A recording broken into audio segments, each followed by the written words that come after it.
Welcome back to my channel. Today I'm going to be sharing with you my everyday skincare routine, specifically my morning routine. And in addition to that, I'm going to give you a little update on other things that I've been doing on the side for like little at-home treatments, because I do get a lot of questions, about if I'm still microneedling and if I'm doing peels and that kind of thing. So I'll cover that as well. If you're new here, my name is Holly and my skin type is dry to very dry. It just depends on what I'm doing for my skin and the time of the year. But overall, that's the skin type that I'm working with. So the products that I'm going to be using are those that address dry skin. And if you're trying to, look younger, having well exfoliated and moisturized skin is the key to that, in my opinion. The very first thing I do when I wake up in the morning is I splash cold water on my face and I just pat it dry. If I decide to, there are times in the morning where I want to actually wash my face, and if I do that, I'll use either this Kirk's Castile soap, or more recently I've been testing out this other soap that a company sent to me, a very natural product with I believe only 6 ingredients. And so far, I've really been enjoying that. It's a whole different texture and feel. And right now I'm using the unscented bar soap, and that's the one I prefer. I like to use simple products like that, especially when I do skincare treatments. I want something that is non-irritating and actually very soothing. So I'm going to continue testing out this other one. It comes in a pack of 6 soaps. So you basically get a soap box, and I'll just show you a photo of it. I thought that was really cute. This morning, I just rinsed my face with cold water. Then the first thing I do, and I especially love using this product, if you've ever gotten out of the shower and your face feels so dry, you used water that was too hot and too harsh and your skin is stripped, then I immediately go in with this first. This is the Good Molecules Hyaluronic Acid Boosting Essence. I know this is an extra step before using a serum and it might seem like too much, but I find it so helpful for my very dry skin, and it just helps so much with that dry skin issue. This one also, it kind of makes it feel like my skin is ready to accept more products, like other products get absorbed better. I don't know if that's true, but it kind of feels that way. So the very next thing I do is I'm going to apply a serum. And I noticed that people of a certain generation, of like my mom's age, I don't know if it's just her, but I don't know any women closer to my mom's age who use a serum prior to a moisturizer. They will use a moisturizer, sometimes they use sunscreen, but serums are kind of foreign, and using an oil also seems kind of foreign, at least to my mom. I'm going to use her as an example. So I find it to help so much if you have dry skin to apply a serum before your moisturizer. So I have 2 serums right here. This is one that I've used forever, and it's kind of one of those things that it works, it's fine, it's not fabulous or anything. This is the Good Molecules Daily Brightening Serum. The reason I use it is because of the ingredients that are there to try to help prevent pigmentation issues to some degree by getting these products into your skin and offering some level of protection. How much protection, who knows? I haven't noticed any changes from using this. It's also just a vehicle to help apply some products to help moisturize my skin. Recently, I was sent this Go Pure Brighten and Even Serum in a set of 3 products right here. Personally, I really like this one, the Brighten and Even Serum. And because I've been using this one for so long and I haven't changed things up in a while, I didn't realize how nice other serums could be. So this is the one I've just been using this very briefly. This might be day 2. I did enjoy this a lot and how it felt yesterday. I normally take this serum and I also put a drop of avocado in mixed with it. And I'm going to do that right now, but I can say that this serum feels more moisturizing than the other one. It just feels a lot better. It's going to take time because I have to test it out, but I'm still going to add that drop of oil, and that is due to the dry skin that I have. The serum reminds me of something. It smells like a really expensive serum I've used before. I'll put the other one on the screen. I cannot think of what it's called right now. The Go Pure Brighten Serum really reminds me of the Dr. Dennis Gross Advanced Retinol and Ferulic Serum, which costs almost $80. I will never rebuy that one because of the price, but I really, really loved that product. They both have ferulic acid in them. So far, I find that the Go Pure Serum is more moisturizing, probably because the second ingredient in it is aloe, then followed by glycerin, and then vitamin C. Yeah, a little goes a long way with the serum. Oh, it feels so moisturizing. This feels a lot more moisturizing than this one.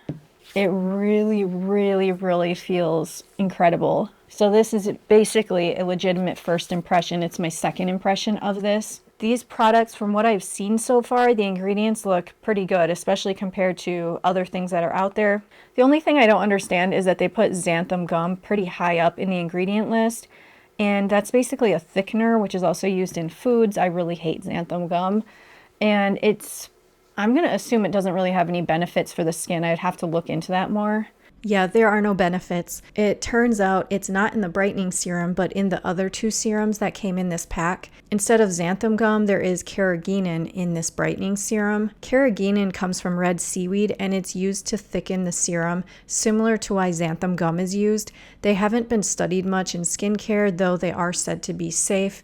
They most likely do not benefit the skin at all. If my skin is really dry, I'll take whatever serum I'm using, add a few drops of it to my hand, and then I'll add a few drops of organic avocado oil, glycerin, or castor oil, or all of them. They are incredibly moisturizing. For the longest time, I was using this Korean lotion, which is the Ilyun Ceramide lotion. I love this product, and I also continue to use it on my body. I use it on my face as well, but I like to change things up at times and try new products. I feel like this is a lovely product, and I find it to be quite moisturizing, although I'm not really used to the texture. It's a very smooth formula because of the dimethicone in it. I normally prefer using gel moisturizers, and even though the texture here is different from what I'm used to, I am enjoying it so far. It contains peptides, ceramides, hyaluronic acid, and niacinamide. It's an incredibly popular product with over 70,000 purchases last month on Amazon, and the price does vary a little bit, but it's currently around $17. Right now, what I've been using is the Mineral Sunscreen SPF 50 by Pipette. This used to just be sold at Walmart. I'm not sure even if they sell it now, but I will link to wherever it is down below. I'm sure it's on Amazon. And this is a bit thicker than the sunscreen that I used to use all the time. This sunscreen right here is the Good Molecules Sheer Mineral SPF 30. I am going to use this up, and I don't think I'm going to repurchase it. And the reason is I discovered recently from a video by Jen Phelps. She did a video on sunscreens that she was testing out, and she discovered that certain companies are putting a chemical sunscreen or a chemical blocker in your mineral sunscreens and not disclosing it to the public. And she did say that this was one of those products where they're doing that. And I really, really don't like that shady practice, because I'm here purchasing this product, spending my money on a product that I believe is a mineral sunscreen with zinc oxide or titanium dioxide, one of the two or both, not realizing that part of why this is even working is because they've put some chemicals in there, and I don't know how much that particular chemical has been studied. So instead, I'm going to use this Pipette mineral sunscreen. It is comprised of 20% zinc oxide. So I take about this much, and oftentimes when I wear sunscreen, I layer it. So I'll do one sort of thin layer and then go back and do more if needed. I feel like this is a really hefty, stronger sunscreen, and it's decently thick, so you may not need to do that with this one, but I do sometimes.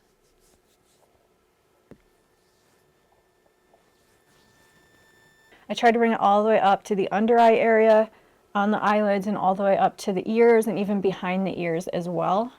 That leaves your face pretty shiny, and if you have that issue, before applying makeup, you can take a tissue or some toilet paper, Kleenex, whatever, and blot it off in those areas that you really want to get rid of the shine, which for me is like around here and around here, basically everywhere, except the outer area I don't really care about. Now, I just want to cover one more thing. Some of you guys have asked me, what else I'm doing on the side. And so I did microneedle my skin about a month ago. I actually went many months without microneedling, somewhere between 4 to 6 months. I think it might have been 6 months prior to this last microneedling treatment. And the only reason for that is because I'm busy with life, and it's not something that I'm like constantly reminded of or thinking of, but I would like to do a treatment, and I feel like I could get really great results, sustained results. For me personally, if I do a treatment every like 4 months, 3 to 4 months, I feel like that would be beneficial, so I'm going to try to be doing that. I also do skin peels from time to time. The ones that I've been enjoying lately are salicylic acid peels at a 15% by Platinum Skincare, and I've said this in one other video, maybe two. I'll mention this really quickly, is that what I've noticed is, first of all, if you do a TCA peel, if you don't know what those are, I can link to my TCA peel video down below. It's a more invasive peel that you can get done in a clinic, or some people choose to do it at home. If you do it at home, you have to do extensive research, be really prepared, because it's a bit risky. Things can go wrong, basically, and you have to do your homework, and whatever you do is at your own risk. But at the same time, you can get quite incredible results from TCA peels depending on how you do it, how you've prepped your skin, how you've taken care of your skin afterwards, and how strong the peel was. And so I've had some incredible results from TCA peels. It's gotten rid of lines and wrinkles before. But at the same time, I've had incredible results of getting rid of certain lines and wrinkles. And I have the photos, to show you guys in my past videos. One was from doing glycolic peels over time. So basically, glycolic peels are less strong, but it doesn't mean they're not effective. And when you do things over time, you can end up with really incredible results. So more recently, I was looking for something that was less invasive than a TCA peel, and just something that didn't have horrible visible peeling where you look absolutely horrendous after doing the peel. And I understand if there's some peeling and your skin is dried out and you got some flakes and stuff, because that you can usually take care of on your own. You either let it happen, or you just overly moisturize, or you do a mix of moisturizing and exfoliating, but not taking the exfoliating too far. You do it at the right time so that your skin doesn't get irritated. And so I found that to work really well with doing salicylic peels. It's quite strong and can possibly give you some really great results, maybe faster than certain glycolic peels. So basically what I'm trying to say is I feel like it's second in line to the TCA peel, but the greatest benefit is that you don't have downtime and you don't look absolutely horrible afterwards. You just might have a day or two. It depends on who it is. I personally only have a day or two of some peeling that's somewhat visible. So like some flakes and stuff, when I'm putting on lotion, I'm like, oh no, and I see like some flakes. It doesn't even happen every single time, but basically the peeling is less visible, but it's still happening. And I've noticed that that is a great alternative to a TCA peel. I was supposed to do a video on it long ago. I will do it coming up. I'm sorry I didn't do it sooner. Now, the very last thing I want to share with you is for anybody who has never done any skin peels and who is interested in doing some peels, I have a recommendation of a very specific product that I personally think is such a beautiful product. It doesn't contain a very high amount of glycolic acid, but what it does contain, however they formulated this, whatever the pH is, I don't honestly know, but it is effective and it will leave your skin looking so smooth, feeling so smooth, looking brighter, beautiful, and more youthful. And then anything you apply to your skin after doing this peel, it's going to absorb better, and your skin is just going to look even more plump and more moisturized. So this is the Andalou Naturals Pumpkin Honey Glycolic Mask. This is a brightening mask. You apply it to your face and then you rinse it off after 10 to 20 minutes. You will love it. Just trust me. And even if you're not brand new to peels, to acid related products, I know that sounds scary, but glycolic acid is just an ingredient, one of the acids that can help break apart the outer layer of your skin and the dead skin cells and remove them and leave you with refreshed, renewed, beautiful skin. I feel like exfoliation is so incredibly important to improving your skin, cellular turnover, and for having youthful skin. So this is an incredible product. Even if you are used to doing normal glycolic peels or other peels, I still highly recommend this because, as an example, after doing a different skin treatment, if I do have some skin that is peeling and it's been, let's say, like 6 days since I did a certain treatment and my skin is still flaking, so my skin isn't going to be super irritated if I use something like this, I will then use this and it'll get rid of everything and my skin is so much better for it. So that's the last thing I wanted to share with you guys. If you have any questions, please let me know. I really hope you're doing well, and if you have any video requests, let me know down below. Take care.